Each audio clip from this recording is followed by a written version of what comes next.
এখন আমি পটলের খোসা বাটা একটা রেসিপি নিয়ে এসেছি। পটলগুলোকে আমি খোসাগুলোকে ছাড়িয়ে নিয়েছি, মোটা মোটা করে খোসাটাকে কেটে নেবেন।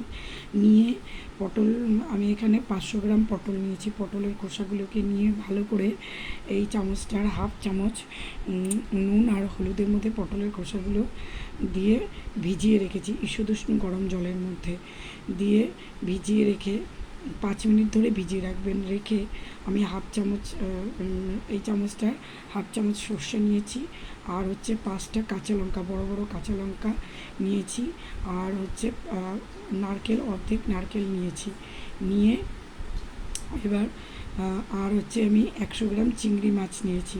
নিয়ে চিংড়ি মাছ দিয়ে ওই পটলের খোসাগুলো দিয়ে আর নারকেল, সর্ষে, কাঁচা লঙ্কা সব দিয়ে, হ্যাঁ, আর একটা পাকা টমেটো দিয়ে পেস্ট করেছি মিক্সিতে। একদম মানে একদম বেশি পেস্ট, একদম মিহি পেস্ট হলে ভালো লাগে না। একটু হালকা পেস্ট, মানে পেস্ট হবে কিন্তু একটু ছাবড়া ছাবড়া থাকবে, মানে বেশি ছাবড়া না, একটু চিবড়ে চিবড়ে ভাব থাকলে কী হয়, টেস্ট লাগে খেতে।